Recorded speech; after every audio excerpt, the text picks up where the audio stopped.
Jason, is that you? It is. Jason, what are you doing? I don't know what I'm doing. Well, you're ringing a bell wearing a Santa costume on the Horror Express. No one comes here but ghosts and goblins, my friend. Wait a second. I'm ringing a bell? You're wearing a Santa costume, ringing a bell, and you have one of those, well, I noticed it doesn't say Salvation Army, but with one of those pots next to you. Wow. I went to a party over here the other night, and it got crazy, and you know what? I think you just pulled me out of my trance or whatever I was in. Do you know what I'm ringing this bell for? Look at this. Look at the sign. It says, for the varicose vein removal of the conductor. I'm raising money for that. Oh my gosh. Jason, stop. Please stop. Hey, you know what? Never, ever go to a party at this train station. Jason, I spend as little time here as I possibly can, as you well know. Yes, and I'm glad you came here and took a second to stop me, because whatever these guys did to me, I don't know. Man, I'll tell you what, I'll never be the same, and I'm probably glad I don't remember anything. Are you up for a show? Oh yeah, let's do this. And get out of the Santa costume. You know it's the new year now. Yes, it is. All right. And you know what? How much money do you think he raised here? Well, it doesn't look like much. Maybe enough for a coffee. I'm going to take this. Let's go get a coffee. You don't need it. All right. Coffee first, then we'll board the train. Let's do it. All right. See you in a minute.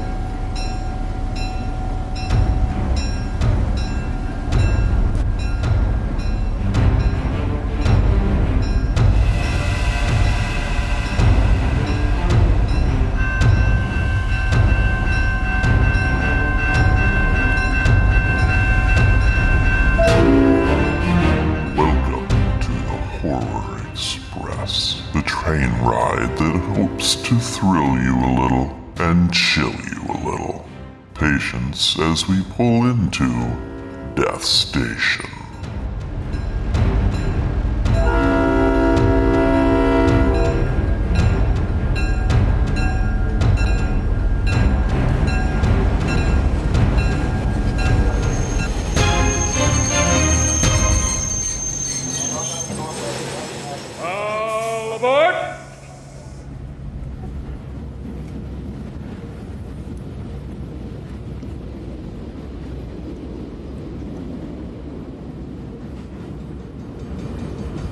Very funny, guys. Varicose veins is a real issue, you know. Well, I guess I have to welcome you all to the train. Ron and Jason will have some very good ghost stories for you today, and they'll also answer your questions and comments. I'm sad that it's taken the guys this long to do another show. I really do miss tormenting the do-gooding duo. Well, I hope you enjoy today's show, so I'll turn it over to the guys.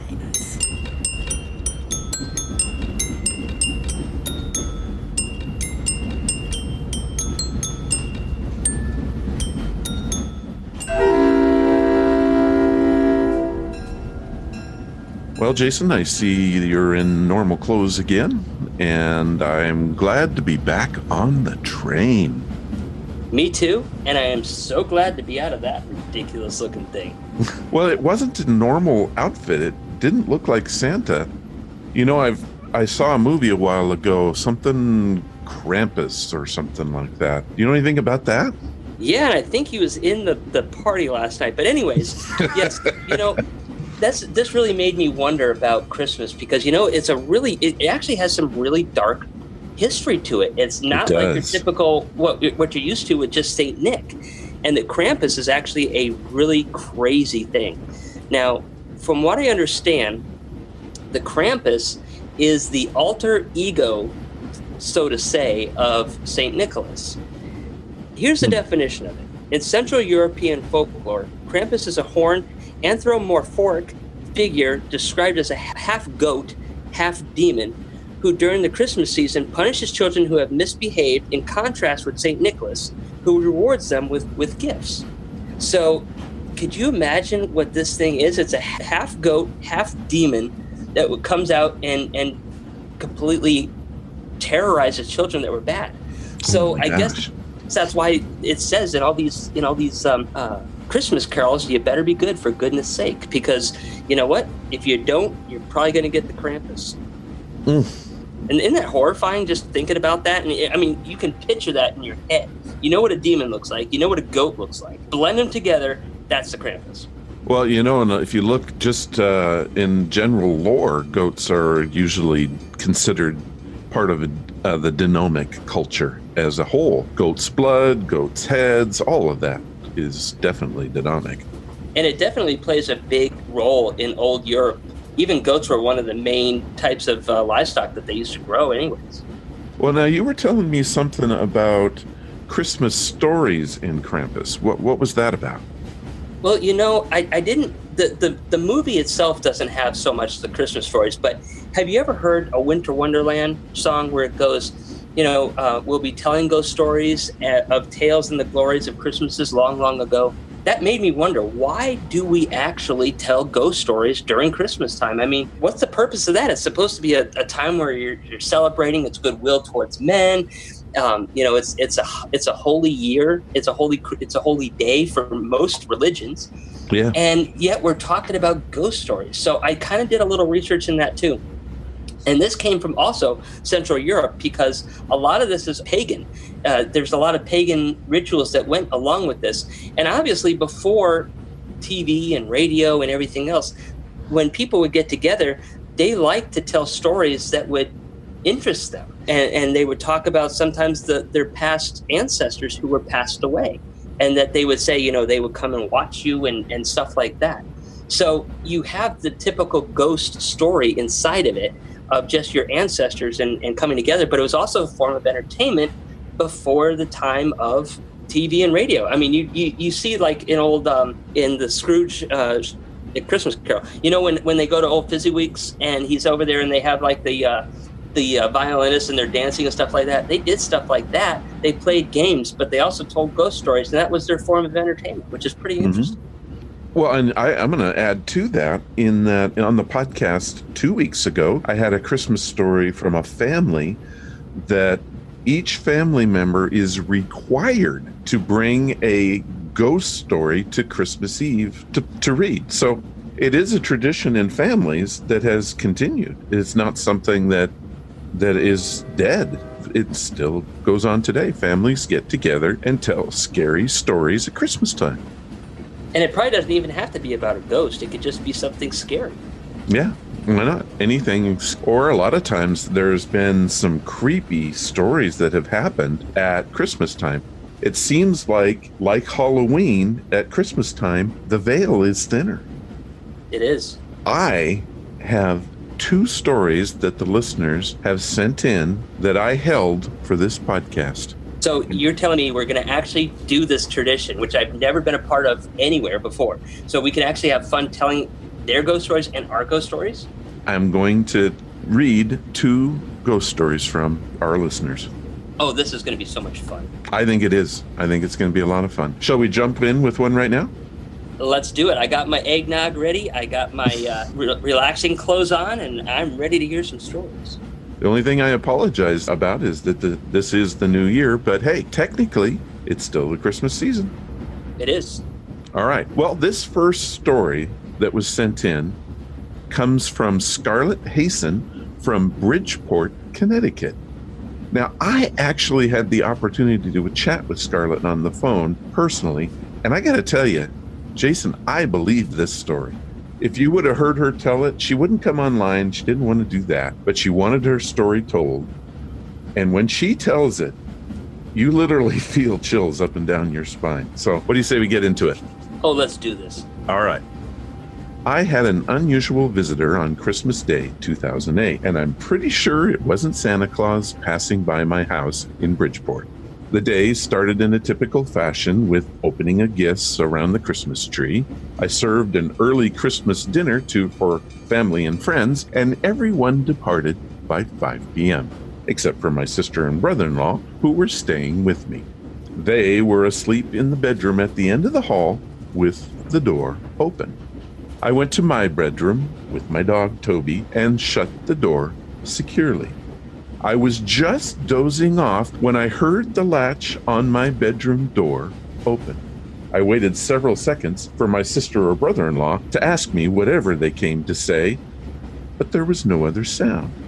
And it was almost 7 a.m., so my bedroom was pitch black. I had left lights on in the kitchen, bathroom, and there were a lot of Christmas lights in the living room. So the hallway would have been well lit. I would have been able to see who was ever at the door just by lifting my head. I pushed the blankets down and lifted my head from the pillow, but just as I would have been able to see who is at the doorway, an extremely bright light hit me right in the eyes. I shielded my eyes and yelled, "Turn out that blankety-blank light, you're blinding me." The light immediately disappeared, and I heard the bedroom door close. My bedside light has a touch lamp, so I tapped it and looked around the bedroom. There was no one there except for me and Toby. Toby jumped off the bed and went to the doors without showing any signs of alarm. At first, I wasn't frightened because Toby is a Dutch Shepherd, well trained to be an excellent watchdog and proven personal protection dog. Since Toby was already up, I decided to get up with him to take him outside and to see what sis and brother-in-law needed. When I went out into the hallway, I could still see both of them asleep in bed. I took Toby to the living room and let him outside, and nobody was there either. So who opened the bedroom door and turned the spotlight on my face? Like most people, the thoughts of loved ones are always close at hand during the holiday season. When I first went to lie down, I was thinking how happy I was that my small family had enjoyed a pleasant Christmas. But how much nicer it would have been if my brother and mother had still been alive to share it with us. I'd like to think that it was my brother's spirits stopping by to say, "Merry Christmas. I still think of you, too." What do you think of that? Wow, that's powerful. She did add a little funny thing to this, if you'd like me to read that. Sure. All right, well, she added this. It's kind of humorous. I haven't been able to debunk this strange event or find any kind of rational explanation. I'm half afraid that my heart stopped during my sleep, and what I saw was the bright light that people report at near-death experiences. Leave it to me to see the stairway to heaven and ruin my chance at eternal paradise by saying, "Turn out that blankety-blank light." I've made a mental note that if I ever see a bright light, to clean up my language, just in case. That's funny. I thought that was worth reading too. That is. So what do you think about that, Jason? At Christmas time, like I said, I think the veil gets thin. So why not? I mean, she had no explanation as to why this light was shined in her face. Why not a little joke from a long-lost brother? Yeah. And, that is very possible. And this is a time when family does come together. And sometimes even the ones that maybe are no longer with us still want to be a part of that. So, that's always a nice thought that it might be something. And it wasn't harmful, obviously, when it was there. It didn't do anything nasty to her. But it just let her know something was there. And that could just very well be a family member. Shall we move on to the second one right away? Let's do it. All right. This next story came to the website with very little information about its author. I'm just going to read it as it was sent to me. Okay? Okay. It was Christmas time of 1995 or 96 at my aunt's house on a reservation in North Dakota. Some of my family was in the living room watching television. The kids were playing in the rooms or sleeping. My uncle, aunt, and I were sitting at the table putting a puzzle together. My cousin Juanita, who worked at a casino, would be home around midnight. She arrived home and was walking towards the house. She looked in the window and saw me sitting at the table with my uncle and aunt sitting with me. She also saw someone standing to the left of me and someone else standing in the corner. She continued to walk to the house, thinking nothing of it. As we were sitting there talking, she looked at me and asked, "Who was standing there just a few minutes ago? And who was that in the corner?" I told her no one. she said. Oh, yeah, there was someone standing right next to you. It kind of looked like your mom, and she was playing with your hair. Now, I have long hair, which I used to wear down all the time. She said this person was running her hand through my hair like a mother does to a child. It kind of freaked me out, but at the same time, I felt peaceful. My cousin swears up and down that someone was standing over me, watching me put the puzzle together with my aunt and uncle, and that there was another person standing behind this person. We got around thinking to who that person might be and realized that it might have been her mom she saw. She had passed away just a week before Christmas. We've always had, around Christmas time, something strange happen, and we think it's just our family visiting us. V. Page. Wow. So that's what we have. What do you think? That was pretty cool, too. So those are the two stories I have. What have you got? Well, I could talk about a bunch of different stories. I think the coolest one I could probably talk about is the Green Lady, which is my very first ghost experience I've ever encountered. Well, let's do it. You want to hear that? I do. All right. When I was about, I'm going to say 6 to 7 years old, it was like 1986, 87, something like that. One of the things that I used to do with my grandfather when I get out of school is we would go do a bunch of different things. And sometimes he'd take me to Carvel. Sometimes he would take me to the park. Sometimes we would go up to this place called The Cross up in Bristol, Connecticut, where there's a cross up there and it overlooks this mountain that was a volcanic mountain a long time ago. And it was a couple streets over from it. And sometimes we would go to cemeteries. And one of the things that I used to love about the cemeteries up there was that they were so dang creepy. That was the best part of the whole thing, because they had those little faces on them. Most of them were from like the late 1600s, 1700s, and even early 1800s. And when I got out of school one time, this is October now, we went to a haunted cemetery. And I really didn't know much about it. I did know that it had a very weird feeling to the cemetery because I've been there many times before. The lore of the cemetery was that this lady, her name was Elizabeth, had drowned in a local pond. Now, what really shocked everybody is that she was an expert swimmer. So they didn't quite understand how she drowned because it didn't make sense. So when they put her in the ground, this is actually her backyard, when people used to bury people in their backyards and stuff like that because they didn't really have, formal cemeteries. This is colonial New England now. Oh, yeah. She was buried in her backyard, and then eventually her husband had died. Now, throughout this time here, they thought that her husband may have killed her, but they couldn't prove it. He was never brought to trial on it. And when he was buried there next to her, then's when all the haunting started. And ironically, the grass never grew around the spot where her casket would be. So when you look at the front of her stone, which is, by the way, 1700 when she passed away, the grass for almost 200 years never grew around that stone. You could always see a square. The rest of the place would be beautiful, but the square of dead grass always was in front of her stone. So there was all kinds of reports of bad things happening, especially if you went there with a couple. So if like a husband and wife or a boyfriend and girlfriend would go there, she would possess the female and attack and almost kill the male. In fact, there were so many things about the cemetery that they actually had to ban people from going into it. So that never really stopped anybody. But if you got caught up there, believe me, you'd be in trouble. So we decided to go out there when I was younger. Like I said, around 6 or 7 years old. You pull up to this colonial stone wall. And it was really cool because you look inside and it's got like the mountain, it's all hilly and stuff. You got these old fashioned cemetery stones, the ones with the angels on it and the faces. We would go in there and do grave rubbings. What? Now, this is Connecticut, so it's... I'm sorry, grave rubbings? Yeah, where you take some paper and take a crayon or charcoal and rub the grave so you could get a picture of the epitaph and some of the drawings on it. It's very common up in New England. Ah, okay. And so we would go up there, but now that we weren't doing that this time, we just wanted to go out there and explore it because it was obviously Halloween.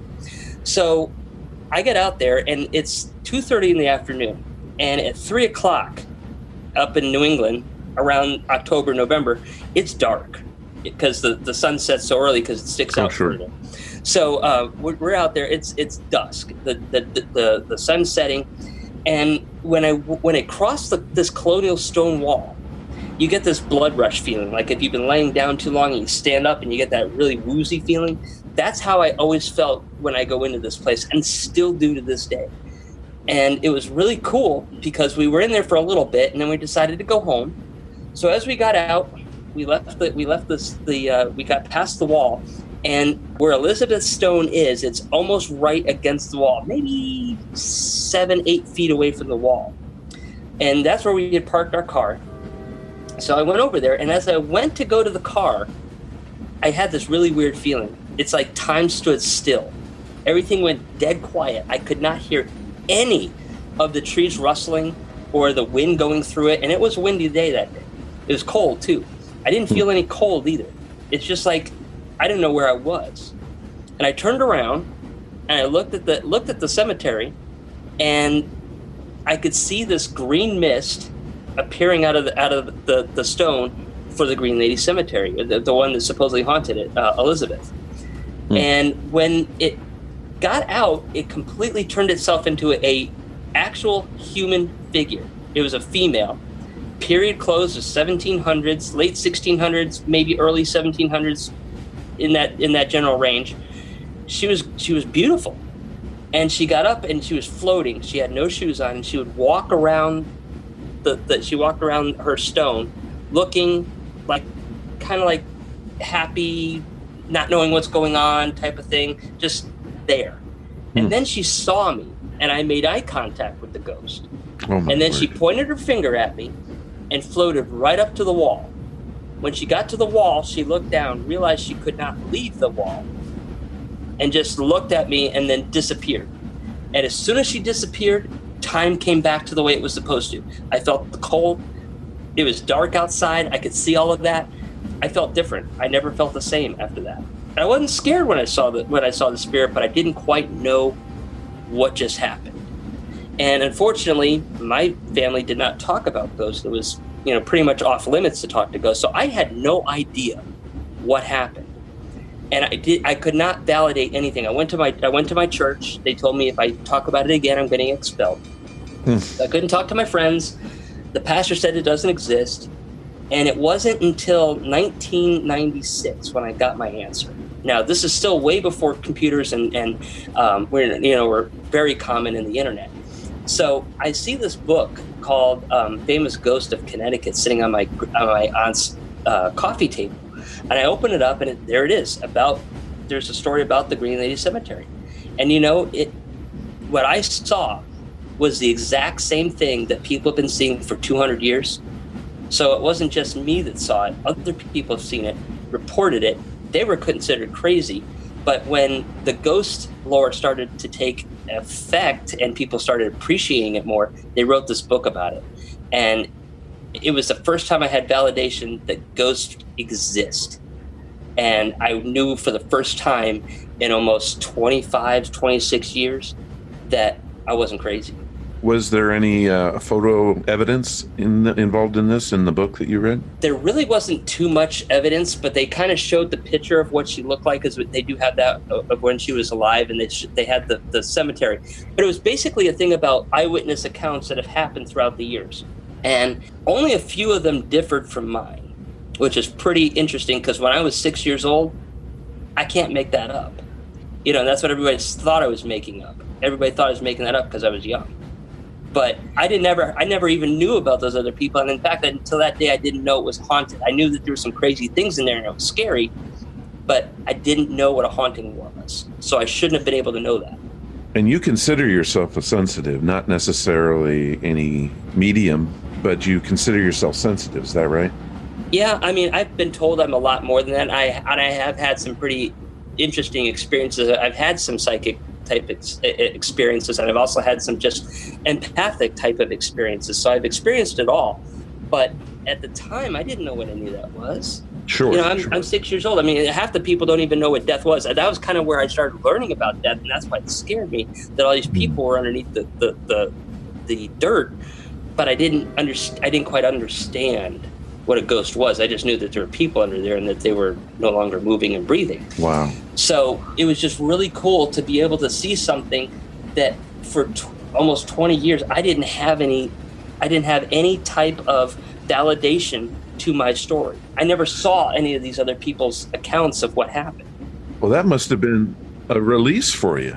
It was amazing, and I felt better, and I realized that I wasn't nuts, and everybody made me think I was nuts through all these years. That's why I got into paranormal investigating, because I didn't want other people to think that they were nuts. And 90% of the time, they're not nuts, but sometimes it's very well explainable too. So that's why I got into this, because I wanted to help people, and I didn't ever want anybody to have the same experience I did. Did you ever share it with your parents? Did you ever go back and say, see, look at this? No. And I think it's because of the fact that the church scared me so much. And, everybody knew that I told stories, because that's what I did. When I was younger, I used to write stories. Mm-hmm. And I thought they would think that I was nuts, because, if a pastor tells you you're crazy, and those are people I looked up to back then, I'm like, man, I'm not going to my parents. I'm not going to anybody else with it. I did ask my grandfather, I said, did you see that? And he said, no. Now, he may not have, but seeing that and what it did to me, I can't see him not seeing it. He just doesn't always want to believe in that stuff, and he would never admit it, even if he did see it. So, unfortunately, to this day, I don't know what he saw or what he did not see that night. Well, I'm assuming he passed, right? He just passed away about a month ago. A month ago? Oh, I'm so sorry. Yeah, it happened on actually Fran's birthday, believe it or not. No, I did not know that. Oh, I'm so sorry for you. It's okay. He was 95 years old. He lived a very good life, and he was suffering at the end. He had 2 replaced knees, a hip problem, arthritis. He was a war hero. He was out there in World War II, and he fought in World War II, and he did a lot of crazy things in his life too, and he was wanting to go. So I'm not too upset, because I know he didn't really want to be around anymore. He was tired. So I feel better that he is where he is, and he's happy and healthy again. And but I do miss him, because he was one of my he was I was telling my mom the other day, I don't think that there's a memory of me growing up where he wasn't involved in it somehow, somewhere. So he did play a big part in my life. So did my grandmother. Did he live in Florida as well, or did he stay in Connecticut? He stayed in Connecticut. He was born in Bristol and died in Bristol. Never left. Wow, that's an incredible story, Jason. That is something. And to have it validated years later, I think that sets you on your path. I honestly do. It really did, because if I had only seen something and it was completely different from anybody else's, like a lot of other people, I think I would have said, okay, maybe I didn't see what I saw, but I know that there's something haunted there, so maybe I made it up in my head. But to see almost 200 years of the same story that I never saw before until that day, because there wasn't any internet back then. And if there was, it was expensive, and they didn't have as much as you did today. That really solidified everything for me. Well, it was rudimentary back then. Yeah. Certainly they didn't have the Google we have today. And Google didn't exist. It was Yahoo. Yeah, that's right. And Netscape, which is cool. I miss those days. Well, I was there, not to get totally off the subject, but I was there because I used to do Usenet stuff. And anybody that's out there just went, oh yeah. And so I did a lot of that, which is basically your bulletin board systems and whatnot. Yes. I grew up with that. So anyway, I don't want to get sidetracked on that. Well, that's great. That's great. That's a great story. I had not heard that. I've heard you talk about that, but never the complete story in one sitting. That's fantastic. Mm-hmm. Yeah, it is. It made a profound impact on my life, and it's driven me to help make other people not feel so weird about things that could be happening, and finding an answer. And that's why I got into the paranormal. Yeah. Well, Jason, did we cover the subject, do you think? I think we did. And I had fun doing it too. This is so much fun. I've never had like a Christmas time ghost story session. So this is fun. Yeah, it was. And I want to thank you for I know you've had a busy schedule, and I've had a busy schedule, and I'm glad we got this in. I do apologize to the listeners for not getting it in 2018, but we came through at the very first in 2019. And by the way, Jason, happy 2019. You know what? That just made music to my ears. I cannot wait for this year to get over with. Yeah, I kind of got that impression. Yes. All right, Jason. Well, we're not quite done yet because we do have listener mail to go through. And I'm assuming that you've got some for us. Yes, we do. All right, before we get to that, I do have a little surprise for everyone today. Ron's Amazing Stories has a brand new sponsor, and I'm proud to present Gladys's Goodies. I'm Gladys, the dachshund, the face of Gladys Goodies. Are you worried about your pet's health? My parents were too, especially since I developed pancreatitis. They couldn't find any treats I could eat, so they made some. Our natural treats are healthy for all dogs, with and without health issues. We have lots of delicious flavors like chicken, turkey, salmon, sweet potato, beef, and more. With our homemade treats, you won't worry about the contents because they have no chemicals, fillers, or bad ingredients.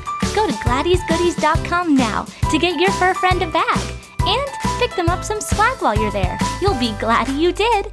Remember, we have the treats and swag to make their tails wag. Again, that's GladysGoodies.com.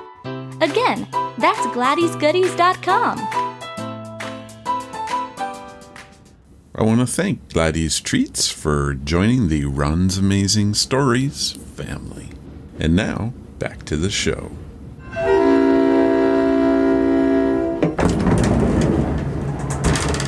Well, Jason, I think it's that time. Do we have any letters that people have sent us? Oh, we do have letters. You know, we get these all the time, and I love it. It's one of my favorite things to do on the show. Why don't we do it then? Why don't we read a couple of them? All right. This one comes from Montana, Annie Griffin, and she writes us from the website. She says, I have been plagued by bad dreams my entire life. The doctors have tried everything from medication to meditation. I have never been convinced that this is a mental or medical problem. Could this be paranormal? If so, what can I do? Well, you know, Jason, I'm not an expert on this one, but if, it could be paranormal, is it also could be just bad dreams. That's true. There's a lot of people that do have bad dreams, and it's amazing what can actually trigger a bad dream. The other day I actually had a great day. I was relaxed, but I ate really late, and I ate like 9 o'clock, 9:30, something like that. And I don't usually eat that. And I ate a big meal, and I went to bed, and sure enough, I had nightmares. So there are things that can happen that you can do in your daily routine that can cause something like that to happen. And it's very easy to do it. But also, the thing about dreams are sometimes it's playing out something. It may seem like a nightmare, but it's actually your body's way of dealing with a situation. So if there's something traumatic in your life, if you're dealing with a little bit more stress than anything else, it may not necessarily be that you're paranormal at all. It could just be that you're surrounded by stress. And it can be something that you don't even think is stressful, but it may just kind of wind you up a little bit.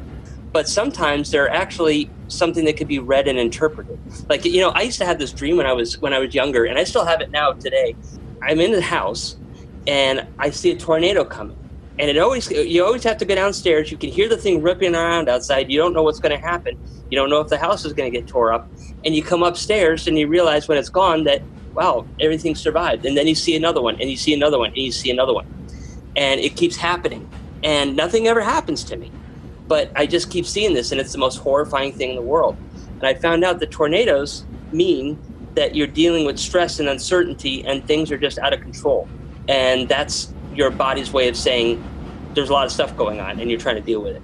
So you might want to try to interpret dreams, too. And if you could find somebody that can maybe do that for you, I think that could be a great start. It doesn't necessarily mean that you're mental. I was going to comment on that because, as you know, I've had a lot of experience with dreams myself. And I have had a similar tornado-type dream, or in my case, though, I was being whipped around in my own room, just in a forceful whim, just being thrown around, going around and around and around in this room. Then it was extremely lucid to me. It was very, very real that this was going on. So for me, I still count that as a problem that I was going through with my actual sleep. In the end, I ended up with a night gear that I wear that ever since I've been wearing this, I haven't had any of those weird dreams. But Jason, I'm going to ask you just a straight out question. Yeah. Let's just assume for a minute that it is paranormal. If so, what can you do? Well, if it is something paranormal, you'd have to figure out what's causing it. You know, paranormal can be a bunch of different things, but if it's physically something that is haunting you, then that would be something you'd probably want to have your house investigated with. But you can also be possessed yourself. If you're around people with a lot of negative energy, that negative energy can then come on to you. So maybe try saging the place. You know, that would be the easiest thing to do and see if it works. If you still have that negative energy in there, it may not be a physical ghost, but it's still paranormal. So maybe try just cleansing the place. You know, sometimes they always say ring bells, because ringing bells gets rid of, evil spirits, and just kind of get rid of some of the negative energy in the air. And when you do it, make sure that you have your windows open. Not only does it not choke you out with the smoke, but you can also get rid of the spirits through the windows, and that's what they say to do. So maybe try something like that. And if it is to the point where it's really, really violent and you're having really, really major problems with this, maybe bring in an investigating team and see if they can search for something or find something. But if it is paranormal, it would probably be showing you some type of signs throughout the day as well. So you might want to keep an eye open for weird things that keep happening. But generally, you'd see that. So if it's anything paranormal, it might just be some bad negative energy from either somebody you're bringing in the house, somebody you're hanging out around with, that, maybe just that one person that brings a whole bunch of drama and it just kind of sticks with you. Some stuff like that. But try saging yourself and sage your house, and then maybe, ring some bells before you go to sleep. Sounds like good advice. I'm assuming we've got more. We do have more. This one is from Josh Beck, and he tweeted this one. He says, I think you guys are great, and I want to ask, have you ever thought about a comedy tour through the farmlands of deep China? Hee love the podcast and never miss Ron's amazing stories. Well, thank you for that. I never miss Ron's amazing stories either. I hope not. Well, I have thought about a comedy tour through the farmlands of deep China. And there's only one thing that's holding me back, Jason. What's that, money? No. You're afraid of yaks? No. I just don't agree with them having a big wall. Yes. Okay, that's my humor for today. I do like the question, and I do thank you for enjoying the show, but I don't think we'll be going to China anytime soon. I'm still trying to dig my hole there, and I have never reached it yet, so we'll see. I'm afraid that if I open it up, I'm going to fall out and just hit the sky, you know what I mean? Yeah, but then you would fall up. That's right. So and you'd be fine. It's hard to fall up, right? Yeah, it is. So, but you'd be fine. Yeah, I would be fine. Yeah, you just time it right and, jump to the right or left. You'd be great. That's right. All right. This one's from Casey Estrada from Tampa, Florida, which is my neck of the woods. And they send this by email. Jason, I just finished your book, A Haunted Soul. I want to know more about your fight against demons. Is there more by you out there? I could only find one book and one photography site. So I guess I should be the one to answer this, right? I think so. I think I'd be very bad at that. All right. So I guess this one's for me. Luckily, I only had that one experience in my lifetime, and I never really want to have to deal with that again. Although I would do it for people that are in trouble. I don't even know how it got introduced into the house. The only thing I do know is that there was a murder at the end of my road, like 10, 15 years before that. It was a kid that was run over by a car. So there was some bad juju on the road, but that person did not live with the house. That does not necessarily mean that by any means that will stop it from happening, but it's just less likely to. I think it was more about the timing, because I was in 7th grade. I got really, really sick. I had one of the worst cases of chickenpox I've ever seen. In fact, they wanted to hospitalize me over it. My parents were getting a divorce. I was just getting ready to be confirmed, and I was in my church, and I also had a getting ready for the 9th grade. So there was a lot of transition inside my life at that point in time, and when that kind of happens, you get more vulnerable.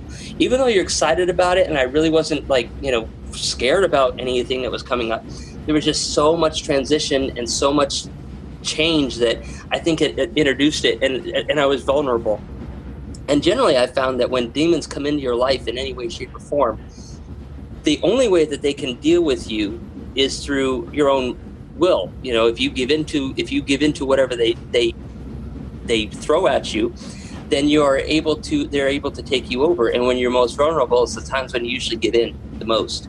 So I think that's why it was there, you know, because I was being tested. And it was pretty scary, but I know it pretty much destroyed my family. It destroyed a lot of things in my life, but I never let it get to me because I never gave in to that. So I was able to defeat it, even though the fact that it was pretty scary, it did a lot of horrible things to me. And I still have markings from that every now and then. I still wake up with letters on my chest. My chest still gets red and irritated at certain points in time. And it's something I'll never forget. But generally, demons come in through a portal that allows them to take advantage of you somehow, some way. So, like I said, for me, there was so much change and so much going on that it was actually able to do a lot more damage than if I had just been sitting here like I am right now. But regardless, you know, you just got to stand up to it. And if you do have a demon, they can only attack you through fear. That's what they try to do to get you to give in to their will. Now, I have not written another book. I have wanted to write another book, but I just have not had time to sit down and do it. And I'm not really sure what I want to do it on, but I think I want to do it, if I am going to do another book, it's going to be basically how to deal with the fear of ghosts. You know, everybody's scared of them, but what I've realized is that they're either going to be able to hurt you or they're not. And sometimes a lot of it, what you're dealing with, is not necessarily as bad as it can be. So I want to show people the different types of ghosts that I've experienced and how to get rid of them, and also how to deal with things and how to deal with fear and how to deal with your own free will. Stand up to it. So I'm hoping one day I'll be able to write. But no, it's just pretty much my photography in that one book right now. It's a great book, and the photography side is off the chain. So Casey, I would highly recommend that doing your own research. That's what Jason did in the long haul. Was he sat down and tried to figure his stuff out on his own. You can see what you come up with, because it might be different for you. Mm-hmm. Everybody's different. That's the thing about it. So there are so many different types of demons and entities out there, and research is the best way to do it. Yeah. Well, I hope that helped you, Casey. I do too. If you have any questions or anything like that, I'm always willing to help anybody out there. If you have a situation that you're running into, and you know, maybe I can help you decipher it, maybe I can't, but I'll always give it a shot. Yeah, we always have those links in the show notes so that you can contact either one of us. And if it is something, you know, Ron will definitely get it to me anytime. So, yeah, I certainly will. All right, we got one more here. This is from Julian Allen. And this is from ronsamazingstories.com. And they did not leave their hometown, so we have no idea where they are. But it says, Ron, I love your podcast. It's amazing. Hee hee. You have an incredible voice, and it's easy to listen to. Do you have a background in the paranormal? You seem to know your stuff. Well, thank you so much. Yes, I have 45 years of experience. No, I have no background. In fact, I didn't even believe in ghosts the first time I met Jason. Do you remember that, Jason? Yes, I do. You know, it's 2012 now. I know. Isn't that crazy? That's crazy. But yeah, when we first chatted about your book, I brought you on because the book sounded so interesting. My belief was ghosts were not real. I believed in the spiritual world because being a Christian, you do that. Mm-hmm. But I did not think ghosts were real. I did not believe in any of this other stuff. I did have a fascination with Bigfoot, but that's where I drew the line. So no, I have absolutely no background in the paranormal. But I'll tell you what, I've been doing this podcast now since 2011, and this podcast has changed a lot of my viewpoints. And more importantly, it has educated me in a lot of ways, but I have no background. And I have nothing but just what I've learned. But it's fun going that way. And that's what I love about this. It's like, even if you don't believe it, it's fun to at least see how other people view things. And that's what I think is the beauty of this. You know, there's a lot of things I don't agree with other religions and other religious beliefs, but I listen to them and I learn about it. And it not only helps me understand different cultures and different people and what their mind frames are, but it also allows me to be open-minded and learn about the world around me. So, you know, what you're doing, Ron, is exactly what I did. And I took it into my consideration, and I just happened to actually have these instances that brought me into it without me really wanting to get into it. But this is the fun part about it, is learning about new things. Like I didn't really know too much about Bigfoot or anything like that, but after talking to you, that's very plausible that it's out there. Yeah, I think there's a real possibility of that one. Well, it's interesting, and I don't know, we've talked about this in past podcasts, but one of the interesting things about you and I is that we were brought up virtually the same. We were both brought up in the Lutheran Church. Mm-hmm. And I always find that because of that, I don't know that if you and I stray that much different in how we feel about things. There are a couple things. I don't think we're ever going to agree on curses, but but that's okay. But I think for the most part, because of our similar backgrounds, now I think you were brought up more stringent Lutheran than I was even brought up. I was Missouri Synod, which is just a shy under the Wisconsin Evangelical Lutheran Church, which is the absolute strictest. So I came up pretty strict in my beliefs. But, having that similar background, I think that makes it easy for you and I to relate, I think. Mm-hmm. And I see, it's funny because even with spirits out there, I don't necessarily believe, and I'm starting to change my views on this, is that they are actual people. I'm actually believing that it's a little bit more of a demonic entity that's trying to trick people. Because if you listen to what the Bible says, and then you see a spirit, that should be impossible.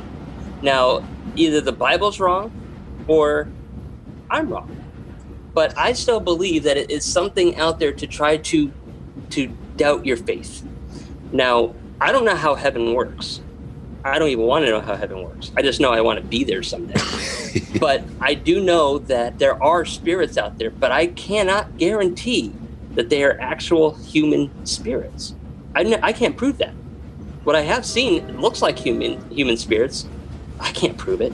Mm-hmm. So, that's the next part of the whole investigation, and I may never ever know that. I could be completely wrong. Well, I got some bad news for you, Jason. What's that? You are going to find out. We all will. I know. When I become one. It's inevitable. Yeah, you can't live forever. No. But as long as I'm alive, I don't know if I'll ever know that answer. Probably not. But it'll be fun trying, huh? Yes, it will. It gets me out there with my friends, and I get to go explore new things. And speaking of that, I have got a story for you. If you want to talk about curses and everything else, so this will be fun. I don't know if I can get it in this particular show, but I definitely want to try. Well, go ahead, do it now, and we'll see where it goes. Okay. Everybody knows that I am a photographer. Well, I was going to go out and do a steampunk version of Alice in Wonderland. We went out into Brooksville. Now, Brooksville is very, very remote, and almost everything about it is haunted.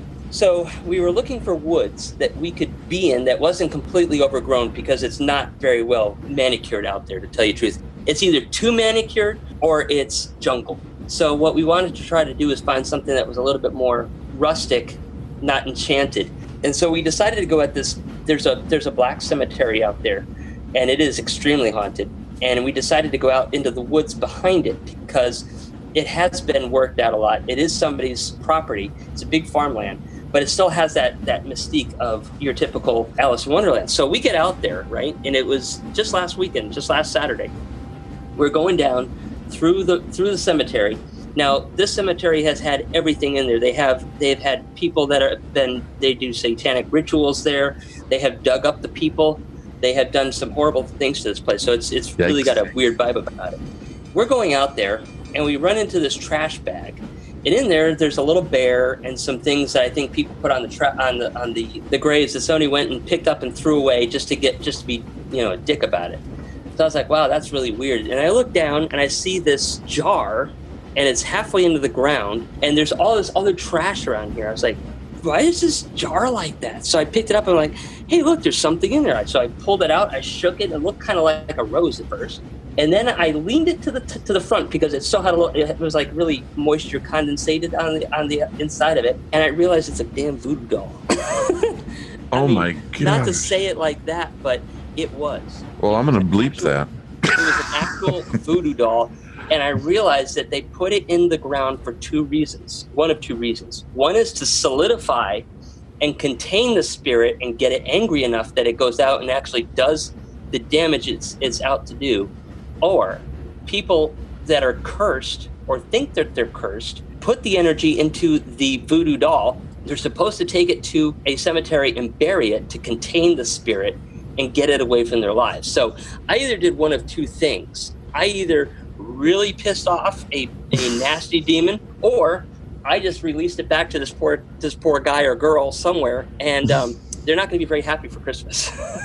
No. That was the weirdest thing. And the funny thing is, this is a very big cemetery.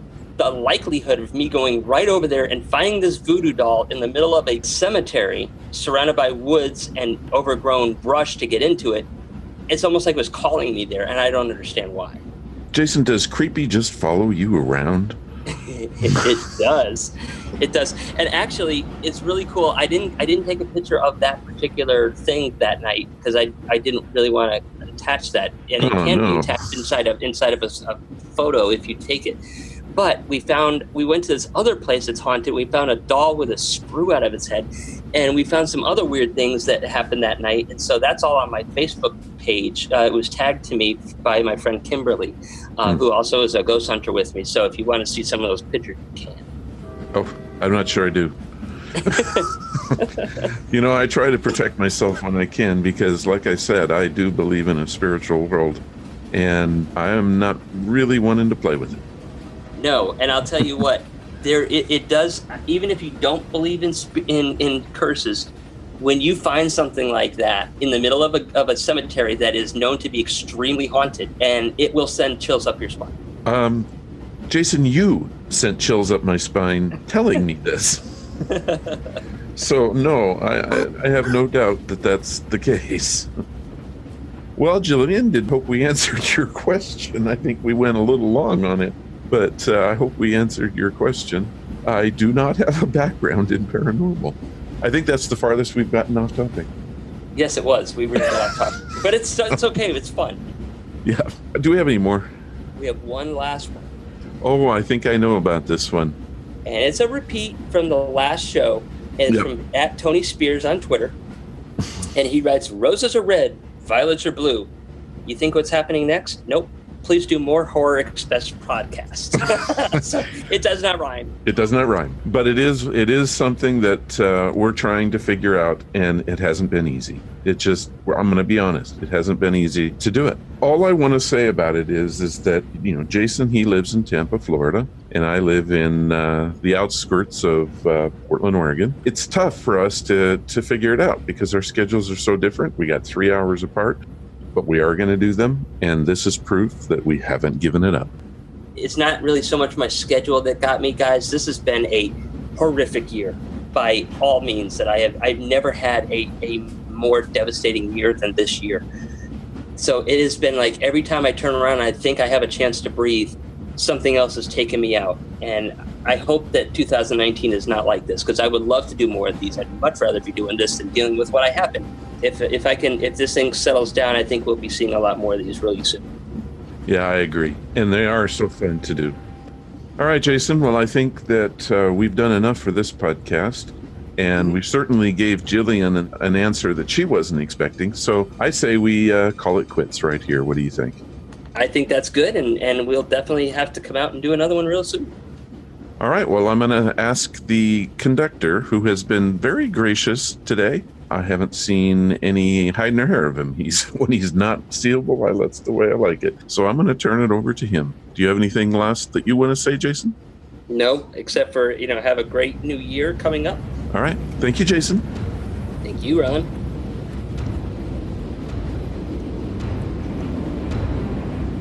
Well, guys, I have to say I really enjoyed the show today. Krampus is a close personal friend of mine and warmed my... Well, if I had a heart, I'm sure it would have warmed it. I want to thank Scarlett Hasten, V. Page, Annie Griffin, Casey Estrada, Jillian Anderson, and Tony Spears for contributing to the show today. I would thank our hosts, Jason and Ron, but I personally think I would be a better host. After all, I already have 1 foot on the other side, if you know what I mean. Well, that is the podcast for this time. If you want to follow the guys, just head to ronsamazingstories.com. There you're gonna find all of the links you need. Thank you for listening, and I hope you all come again to find out what Ron has for us next time. Bye now.